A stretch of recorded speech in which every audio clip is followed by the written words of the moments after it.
You well, everybody? Yeah. Good. It's all right for free, isn't it? You want it to be. I was just saying, I've only done this show once before. I was a guest on Ian's team, and I come away thinking, I got a lot in there. And when I watched it back, I remembered it was because Ian had laryngitis at the time.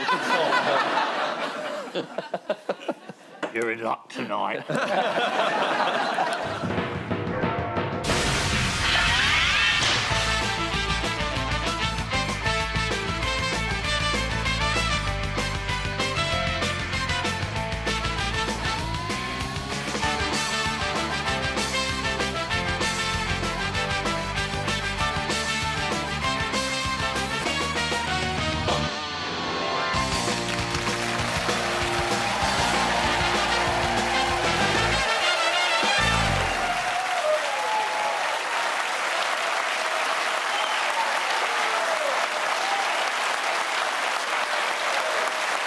Good evening, welcome to Have I Got News For You? I'm Jason Manford. In the news this week, at airport security, one man regrets getting tetchy with staff as he's led off to have a full-body cavity search.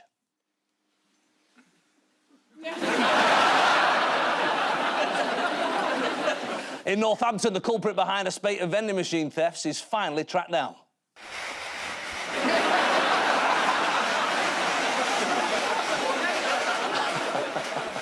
And in Ashton-under-Lyne, Angela Rayner slips out the back way as police try to interview her about her housing arrangements.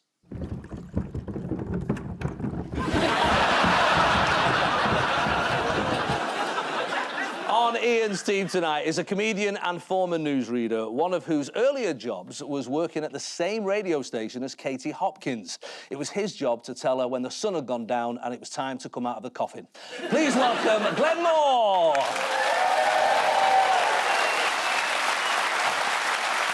On Paul's team tonight is a Labour MP whose childhood ambition was to be Prime Minister and has therefore made several appearances on this show. Nice try, but I don't think the public are going to make the same mistake twice. Please welcome Jess Phillips MP!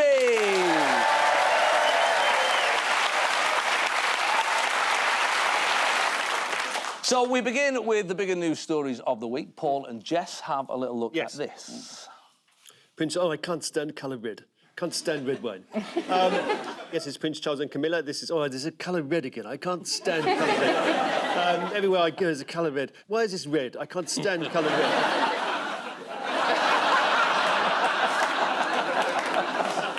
So Charles unveiled the first official portrait of himself as king by artist Jonathan Yeo. Yes. Do you reckon the artist turned up, opened his box, and he was like, I've only brought red, I've only brought red. The fingers do look really unflattering. I know that he famously has sausage fingers. Yeah. But they've really accentuated. They're the only thing you can see apart from his face. What do you make of it from an artistic point of view, though, from the art world? What do you think of it as a piece of art? It's a bit Freudy, it's a bit bacony, it's a bit... It's not bacony, it's sausagey, but...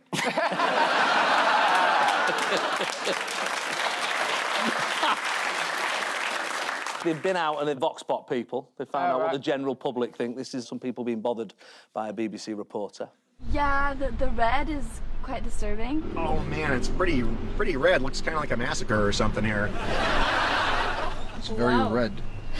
That is quite red indeed. Yeah, that's unusual. That's what the people think. What observation was made by Times art critic Laura Freeman? I don't know, but I mean, presumably something other than it's red, which is what everybody says. She said that blending the figure of the king in with the background was a clever way to disguise those big ears. What suggestion did King Charles come up with regarding the portrait? Burn it. I feel bad making fun, because, you know, under all the wealth and opulence and stuff like that, you know, there is still a lizard under there. According to Jonathan Yeo, Charles suggested including the butterfly, which is entering stage left there. You can see it. It's, What's the life expectancy of a butterfly? short. A couple of days, isn't it?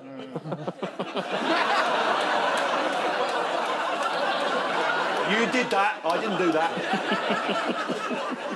In other portrait news, why is Australia's richest woman, mining billionaire Gina Rinehart, not happy? There's a portrait of her she doesn't like. Yeah, it's got to be that, isn't it? And to be fair, she's right.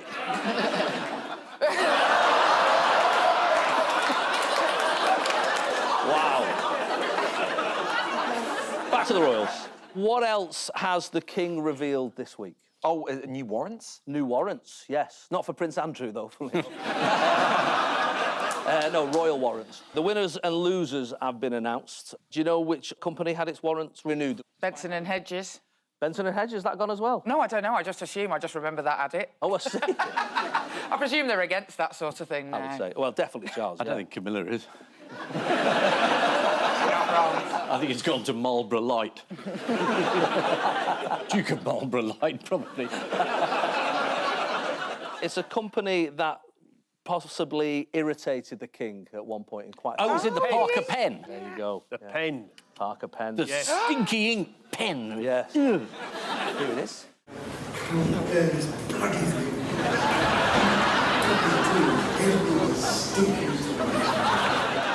I love the way that Camilla took over. Yeah. Which is sort of what's happened in the last couple of months anyway. All right. Bye, darling, I'll sign everything. Go, royal warrant, Gordon's gin.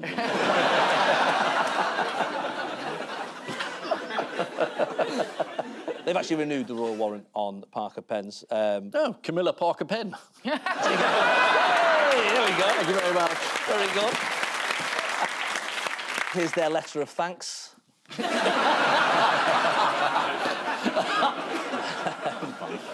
Another company to have its royal warrant renewed is Waitrose. Buckingham Palace had to apologise, saying warrants were currently out of stock, but substituted it with some Findus crispy pancakes. They don't sell Findus crispy pancakes in Waitrose. I threw it in It's there. Iceland. And we've misjudged this crowd with our Findus crispy pancakes. A woman whooped for Waitrose. Who didn't get a sausage? Walls, sausages? No. It was a butcher's shop near Balmoral Castle lost its royal warrant. Owner John Sinclair was baffled, saying they'd fulfilled an order to Balmoral just days before the Queen's death in 2022. I think that might be your answer, John. In a busy week, what did the king not have time to do? Didn't see Harry, who came over for some reason. I can't remember. Invictus Games, I think. Oh, was it the Invictus Games? But, I mean, they were in the same city at the same time. I'm often in the same city as my dad, and I don't go and see him. I mean, not every day. Maybe he's going to pop in another time. Have you written a book about him called I Hate You? I'm in for it. No, I don't hate my dad, just FYI. I think Charles saw David Beckham instead.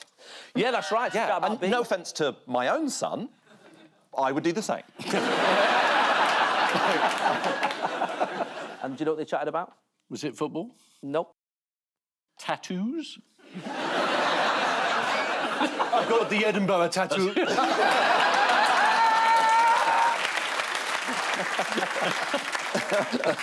Bees. Bees? They chatted about bees. Bees. Where did Harry go next? Nigeria. That's right, yeah. He went on a royal tour. Oh, Well, that's that prince who emailed me. They went on what wasn't a royal tour. no, it's just a holiday. But it looked a lot like a royal tour. Harry and Meghan went on a 3-day trip to Nigeria. According to the Daily Mail, all anyone could talk about was Meghan's dramatically long hair. Is that what you guys have been chatting about this week? Totally. Yeah, the people of Birmingham Yardley speak of little else. Meghan did make a motivational speech, as per. What did she tell a group of students? She said her daughter, Lilibet, had said to her, "When I look at you, I see you in me." Is that right? Yeah. Which is pretty good for a 2-year-old. Pretty good, isn't it? It just makes me feel my own children were a bit thick. Do you want to know the exact phrasing of... Yes. It says, a few weeks ago, she looked at me and saw the reflection in my eyes and said, "Mama, I see me in you." Now, she was talking really literally, but I hung on to those words and I thought, yes, I do see me in you and you see me in you. But as I look around... Oh, everybody's gone. I imagine is what happened on the day. The idea that a 2-year-old said that.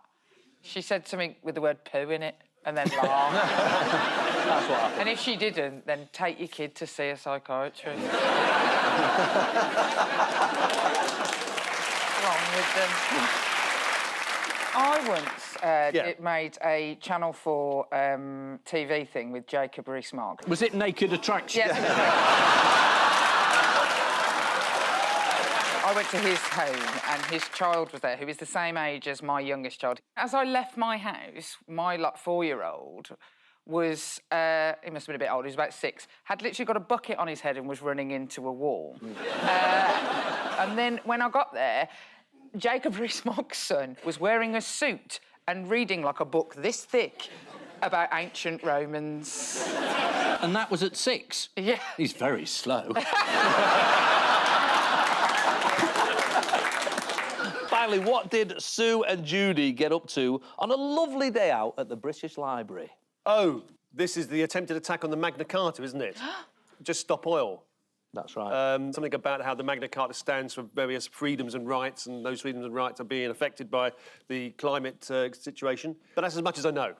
I think they were trying to get inside the case. Really? How big's the case? I mean, it's... And how big were they? Well, I'd say... They'll suffocate. They haven't thought this through. They haven't thought it through. It's one of the best attempts to get into a box you've ever seen in your life. Have a watch of this. Yeah.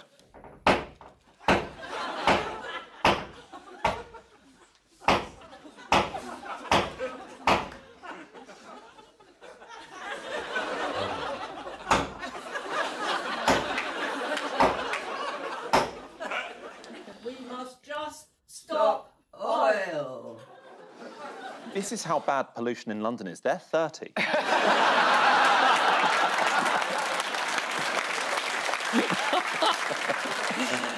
Just Stop Oil protesters, Reverend Dr. Sue Parfitt, a reverend and a doctor, no less, 82 years old, and retired biology teacher Judy Bruce, 85, tried to smash their way into the glass cabinet which held one of only 4 remaining copies of Magna Carta.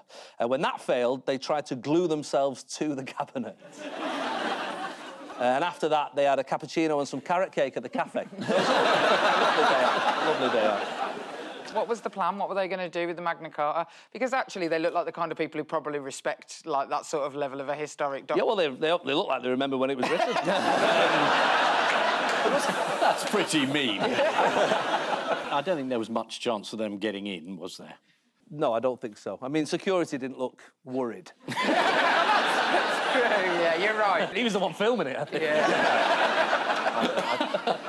So this is the portrait of King Charles unveiled this week. According to The Sun, artist Jonathan Yeo said he was nervous about the unveiling. I don't know why. Charles didn't like it. He could get Kate to tickle it up in Photoshop. Jonathan Yeo is an accomplished royal portrait painter, but I'm happy to say he's no Rolf Harris. Jilly Cooper was given a damehood this week. Charles hosted the investiture ceremony at Windsor Castle, where Jilly Cooper was honoured. Nervously, hesitantly, she knelt trembling before the proud monarch. No, Jilly, stop!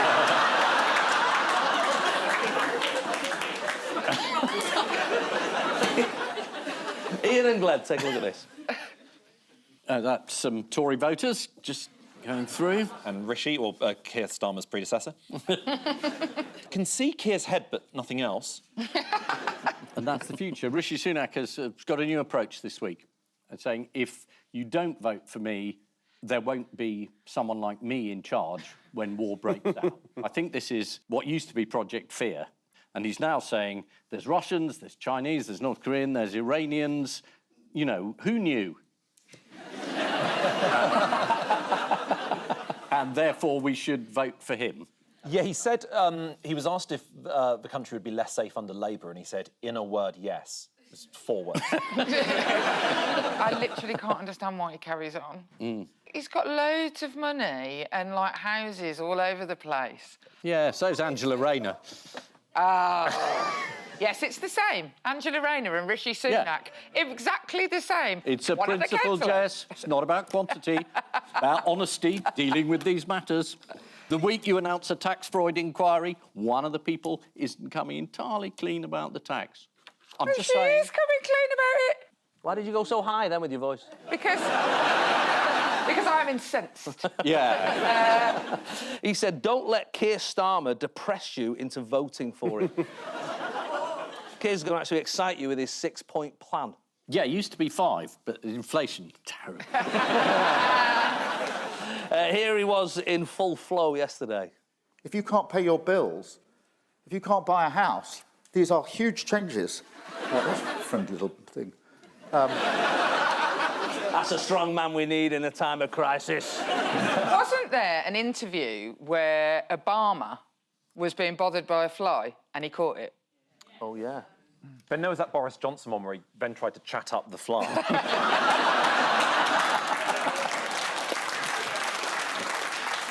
Jess, Keir, is he as much of a right laugh as he seems? He's funnier than Rishi Sunak. He told me to fuck off the other day. Did he? Yeah, because I was showing a level of sympathy to Rishi Sunak. I was like, oh, I am starting to feel a bit sorry for him. And he was like, oh, fuck off, Jess. Fair enough. Yeah.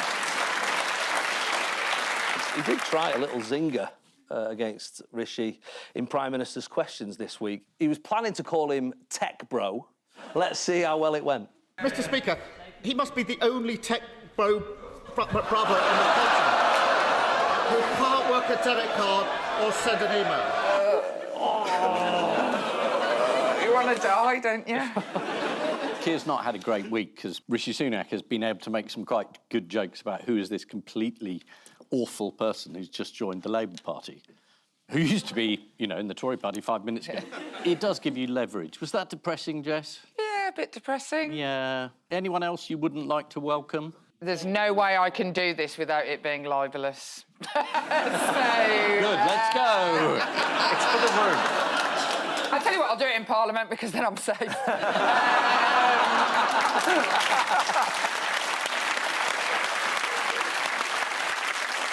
What do you think about having Natalie Elphicke as a colleague? I find it problematic considering what she said about the victims of her ex-husband who was sent to prison for sexual crimes. You got her to apologise for... I did get her to apologise. I don't know that she would see it in those terms, but that's how it happened. Did she vote for you this week with your motion? She did vote with my motion, and we won by 1. And so people say to me... yeah, there you go. People say, oh, it was Natalie Elphicke's vote. That's not how maths works. If you're going to clap, clap.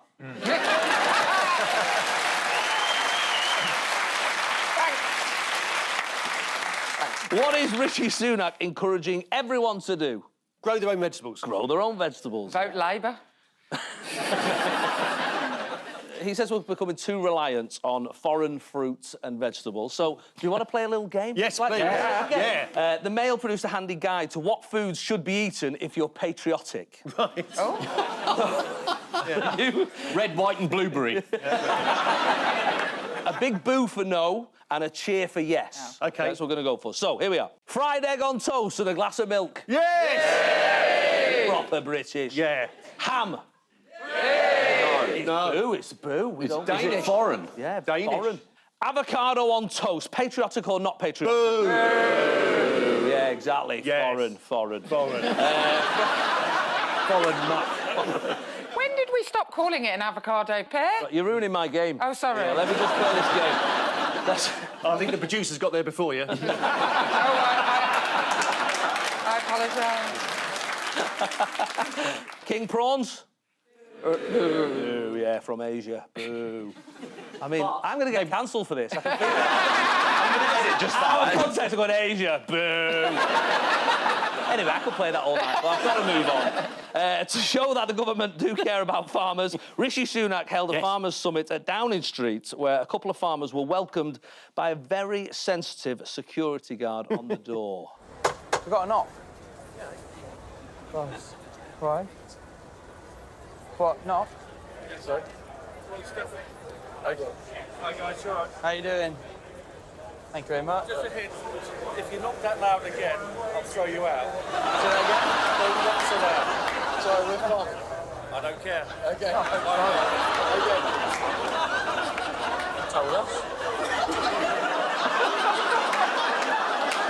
Okay. You've knocked so loud, you've made the cat walk out. That's so rude. So rude. So rude. Who's founding a completely new political party? Dominic Cummings. Yeah, Dominic Cummings. Or as the Daily Star call him, Nobbo. Nobbo? Absolutely brilliant. I love the Daily Star. They just... Why have they not gone for the second Cummings? That's right. Right there, that headline, isn't it? Thank you. It's called the Startup Party because it's meant to reflect startups and excitement about AI. And Has he actually done that? he's just given an interview saying he's doing it, and they ended it by saying, I'm quite tired because I've been up all night with the AI guys. Do you think he meant that he was just talking to the AI, like he was having a chat with Siri?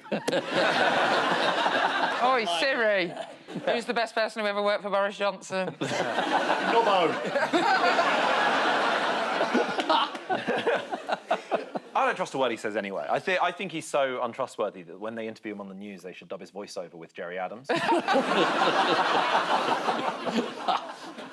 Well, on the Irish theme there, what have the Irish been doing to try and foster peace, harmony and goodwill? It's the portal, isn't it? Portal. Which links Dublin and New York. So people in Dublin can see people in New York and vice versa. Here it is. It's been a bit controversial because if you'd done this sort of thing maybe 40, 50 years ago, people would have found it quite interesting and would have waved. But now they do things like pretending to take drugs, take their trousers down and moon. Mm-hmm. And so they've had to stop it. They've had to, because people are behaving quite badly. Yeah, that's exactly right. Well done. Yeah. Dublin Council have spent £120,000 on a futuristic video portal. It's human nature that people are going to moon at a portal. I reckon as well, you probably could have convinced some Americans that if you just run at it really quick. Yeah.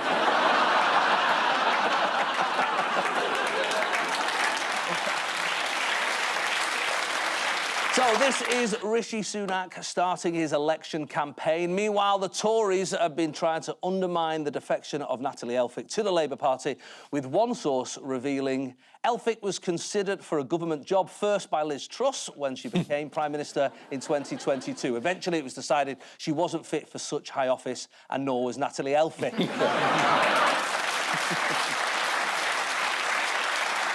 This week, Dominic Cummings gave the newspaper his first major interview since leaving Number 10, which began, for some, Dominic Cummings is a visionary.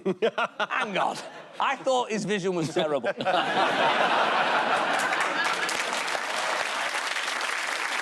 now for round two, and inspired by the new royal portrait, we've commissioned our own artist to paint some news stories. So, fingers on buzzers for the painting spin quiz. Here's your first one.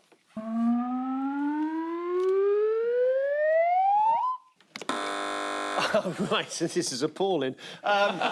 This is meant to be the Northern Lights, I think. Yeah. And that's been painted by a grown-up, by the way. Yes. And this is somebody, they were very excited because they saw the Northern Lights this week, and as they sort of got closer to it and took photographs of it, they realised it was a Premier Inn in the mist. That's right. These lads in Norfolk. Norfolk, yes. So that's what they saw, and were like, wow, it's amazing, it's Northern Lights. And when they got closer, it was the lit-up frontage of a Premier Inn. Easily confused. Yes, to be fair. Just as a cheer, who actually saw them? Yay! And who missed them? Many. Yeah, most people, nice. Who saw the Southern Lights? Yeah. They're similar to the Northern Lights, but Northern Lights are friendlier. Did you get to see them? No, I'd already gone to bed, and my kid went out to smoke a fag. I don't know why I was going to try and pretend otherwise. This is the sixth one? No, this one is an adult. OK, see. Still got the bucket on his head? Or... And he said, What's going on in this family? I said, did you see it? It was about 11. He said, no, I was outside at that time. Didn't notice. Yeah, that's because, and I want to put this out there right now, the Northern Lights are a swizz. Are they? Yeah, unless you're looking through a screen, you can't see them. I thought, look at this, yes! About time someone started dealing with issues. Yeah, I went all the way to Finland for them, and the guy was going, oh, can you see him? I said, no. He said, have a look through your screen. Then when I looked through the screen, I could see him. Absolute joke. Was it your screen, or did he just give you a picture of... Social media was alight with people who had slept right through. One woman missed the Aurora Borealis because she was watching reruns of Made in Chelsea. Hang on a minute, Aurora Borealis, wasn't she in Series 3? One person created this handy diagram for anyone who felt left out. Does anyone know how they're caused? Yeah, there was a solar storm, the biggest one for decades. That's right, yeah. A huge sunspot cluster hit Earth last week, causing a G5 geomagnetic storm. This meant that the Northern Lights were visible in the UK as far south as the Isle of Wight, where locals quickly set up a sacrificial altar to appease the gods. Right, fingers up buzzers for another painting. Yeah. So this is the Donald Trump trial. Michael Cohen, who used to be Donald Trump's fixer, is now trying to fix him in another way. And there's going to be a presidential debate. Joe Biden's insisted that there's no audience, and also that when it's not your turn to talk, the microphone will be turned off, which I think... And also... It's going to be grand entertainment because Donald Trump is seriously losing it. He made a speech the other day at one of his rallies. He complimented the late, great Hannibal Lecter. That's right. And also he said from his favourite film, The Silence of the Lamb. Along with his other favourite film, Star War. Austin Power. And The Magnificent Six. Do you want to see the clip? Yeah, yes, let's go for please. it. Here we go. Silence of the Lamb. Has anyone ever seen The Silence of the Lambs? The late, great Hannibal Lecter is a wonderful man. He oftentimes would have a friend for dinner. Remember the last scene? Excuse me, I'm about to have a friend for dinner as this poor doctor walked by. I'm about to have a friend for dinner, but Hannibal Lecter, congratulations, the late, great Hannibal Lecter. You could trace Donald Trump's hold over his supporters by looking at the people in the background. Like 3 or 4 years ago, they were all cheering. Now they look completely confused. Is he just into every baddie from every movie? So it's the great shark Jaws. We love him because he's great and he's white. And he took a day off court to have a rally. Yeah, he's allowed Wednesdays off, I think. Oh, there was a good joke that Joe Biden did. He says, yes, let's have these presidential debates anytime you like, Donald. I think your Wednesdays are generally free at the moment. Yeah. Look at that. Here we go. Donald Trump lost 2 debates to me in 2020. And since then, he hadn't shown up for debate. Now he's acting like he wants to debate me again. Well, make my day, pal. I'll even do it twice. So let's pick the dates, Donald. I hear you're free on Wednesdays. Nice. There were 6 different cuts there. Yeah. I wonder how many times he trailed off. Yeah. This week, 81-year-old President Biden and 77-year-old Donald Trump agreed to a televised head-to-head debate. Yes, just 2 men, 2 microphones, 1 defibrillator. Right, okay. All right, fingers on buzzers, teams. Last one, here we go. For the masterpiece. Right. This is Tottenham versus Manchester City, I think. And Manchester City were playing at Spurs, and Arsenal are challenging Manchester City for the title. It was thought that a lot of Spurs fans wanted their team to lose to stop Arsenal from winning the championship. That's exactly right, yeah. Could you explain it again? The Royal Engineers were playing the Corinthians. That's a proper match. Proper match, yeah. You a football fan, Glenn? I am. I'm surprised that Tottenham didn't win. I mean, they've just signed that goalkeeper from the game Hangman, so they stood a good chance. Before the game, what did Australian manager of Spurs, Ange Postecoglou, say to journalists who asked him if he thought the home crowd would actually want to lose the game to stop Arsenal winning? Well, he said, no, I don't think any true Spurs fan... Why is he talking in a South African accent? He said, I don't think any true football fan would want that. Yeah, he said, please don't tell me that's your world. If it is, you need counselling. I understand rivalry, but I'll never understand anyone wanting their own team to lose. To which a Spurs fan immediately tweeted, get him out of my club. And another fan called Alex wrote, I want us to lose so badly on Tuesday that we get an Arsenal club statement afterwards reporting us for match fixing. How did Ange react? Who react? The Tottenham manager, my lord. Yeah, thank you. Yeah.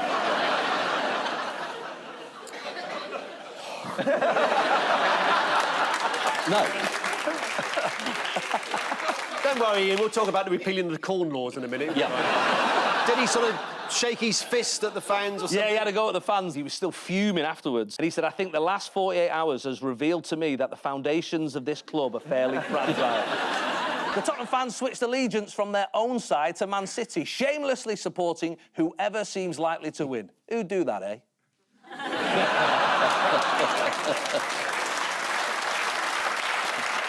Time now for the odd one out round. Just one between you this week. They are Van Halen, tax lawyer Daniel Needle, the National Cyber Security Centre, and Bambi Thug.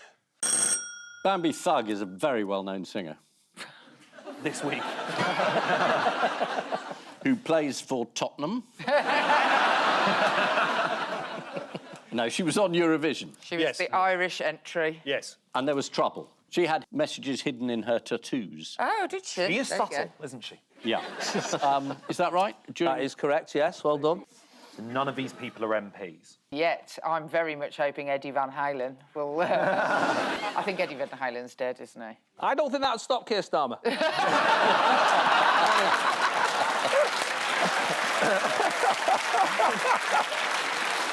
Something to do with information, secrets and...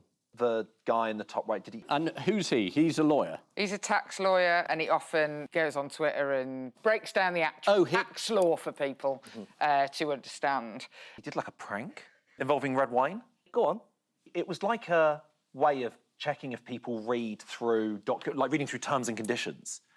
That he basically put like a free fancy. Oh yeah. In the middle of someone's... Just to see if they read it, and I think it's only just been claimed. Yeah, that's correct. That is correct. Well done. Van Halen's the odd one out. Why is that? They're famous for asking sort of like a bowl of Smarties but having all the red ones taken out. Yeah. Van Halen said the only reason that they did that was to make sure that somebody had read it. So those two are in. She's got hidden messages. The National Cyber Security don't hide messages when that's actually what they should do.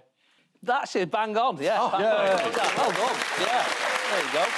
They've all hidden information apart from the National Cyber Security Centre, which openly advertised the door entry code to visitors. Anyone got an idea what the code for the door was? 1, 2, 3, 4. It was 1, 2, 3, 4,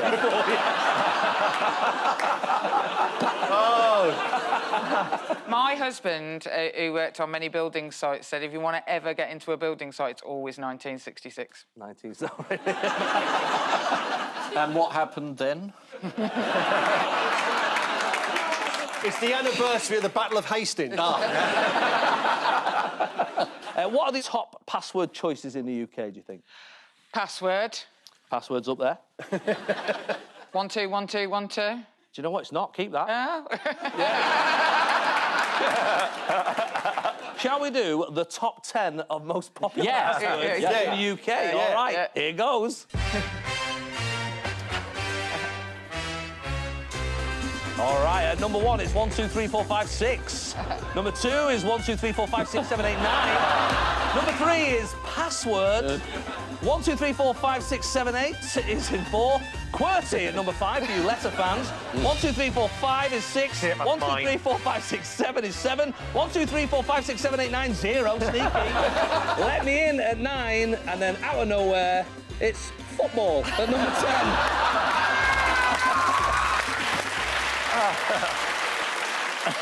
That's absolutely brilliant. That makes me love people. There's a lot of people quickly changing their passwords at home right now.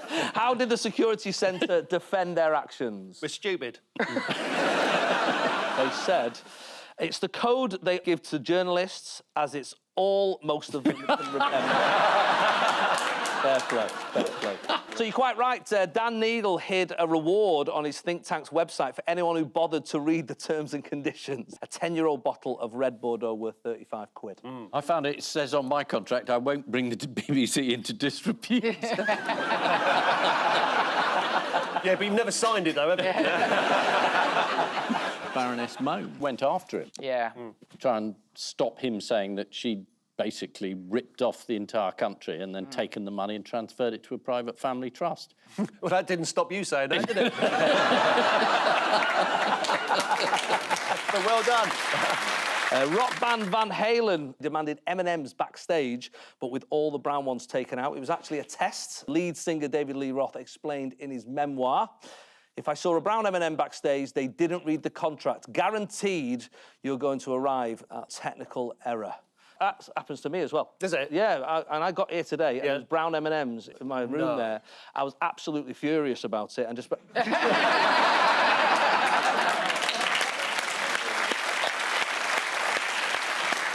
What did Irish Eurovision entry Bambi Thug try and hide? Ian said tattoos. Yeah, what Messages was on the them? tattoos? It was the word ceasefire. It was written in the ancient Irish writing known as Ogham. Let's have a little look at that. There it is, right on the side there. Coincidentally, an ancient stone bearing Ogham's script was dug up this week by a man in Coventry. Here it is. Ooh. I mean, is it Ogham, or has someone just hit that with a spade a lot? Graham Senior had been clearing out an overgrown flower bed. He said, "I just saw this thing sticking out and thought, that's not normal." Back to Eurovision. What happened during Finland's performance? Oh, was this the bloke with no trousers on? Oh, he was brilliant. Yeah, that's right. One of the performers climbed out of a giant egg wearing tiny denim shorts and then accidentally exposed himself. Graham in Coventry said, "I just saw this thing sticking out and thought..." That's not normal. Not normal. Van Halen's tour rider included a request for M&Ms with the additional caveat, warning, absolutely no brown ones. Very similar to the sign they used to have on the door at Yorkshire Cricket Club. Facts are facts. Time now for the Missing Words round, which this week features as its guest publication, Wood Turning Magazine. And we start with, if you hear a strange noise while you're using your lathe, it could be what? The termites going, whee!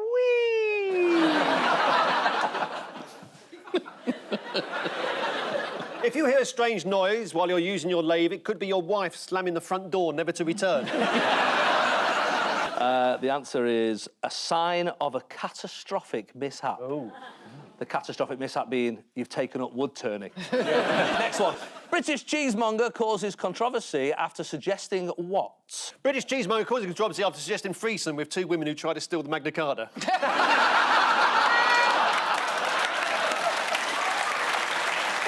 That is right, isn't it? The actual answer is British cheesemonger causes controversy after suggesting you dip your cheese in coffee. Oh, no. No. Lost his mind. Cheesemonger Edward Hancock has developed a Gouda that is best enjoyed with black coffee. According to Edward, chunks of cheese should be immersed in the coffee for 30 seconds, then removed, after which bits of coffee, cheese or choffee are left at the bottom of the cup, along with the rest of the coffee and the cheese. Right, next one, here we go. At a recent wood-turning event in Yorkshire, it was interesting to see how Dave what, whereas Richard what. At a recent wood-turning event in Yorkshire, it was interesting to see how Dave Roberts operated his manual lathe, whereas Richard had a mechanical version which he operated with a foot pedal. If that's right, I'll buy everybody a drink. In the country. No, they're going to print it up quickly.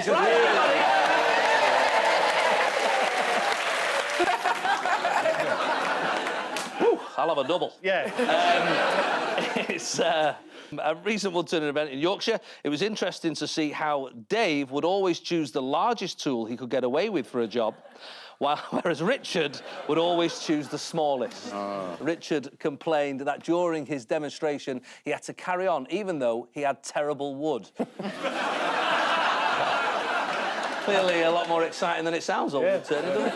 Right, next one. 1,000 people in a tent in Germany, what?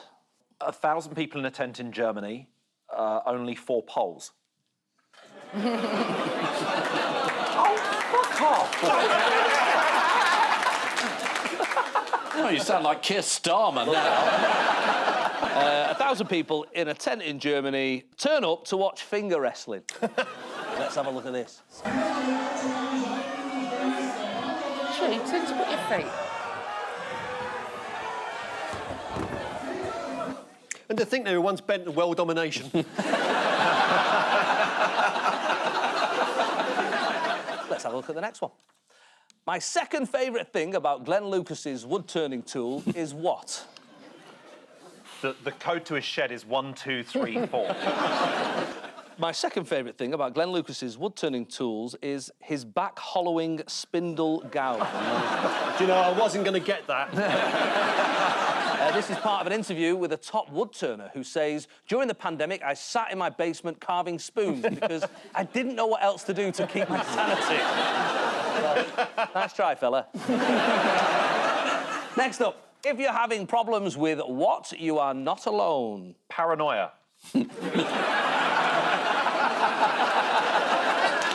If you're having problems with solitude.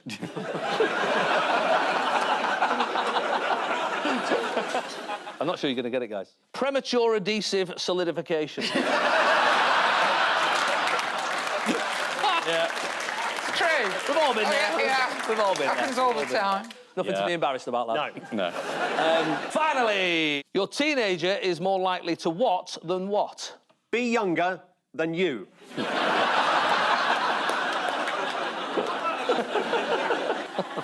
Wank than study.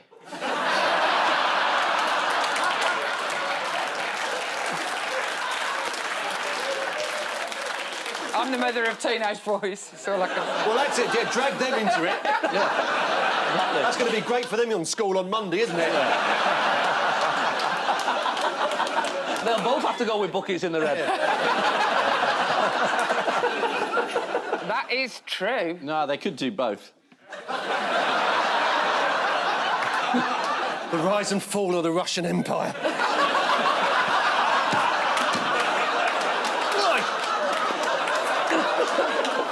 Julius Caesar!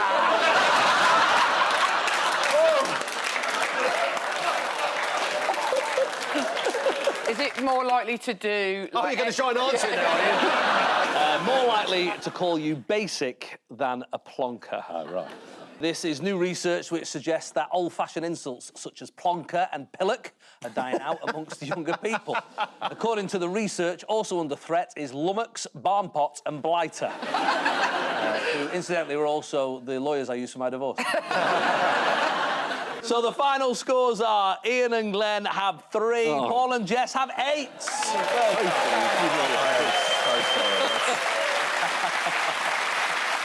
But before we go, there's just time for the caption competition.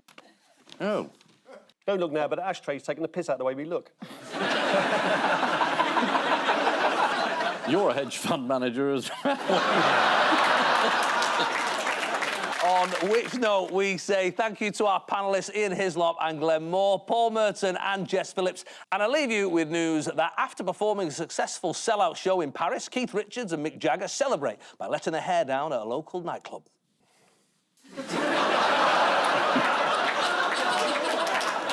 That could be the 2 women from the British Museum there, couldn't it? At Labour Party headquarters, in the queue for the canteen, someone bumps into Wes Streeting with a tray of cucumbers. And at a Lib Dem election fundraiser, it appears organisers may have misjudged the number of attendees as the lunchtime sandwich platter is put out. Good night.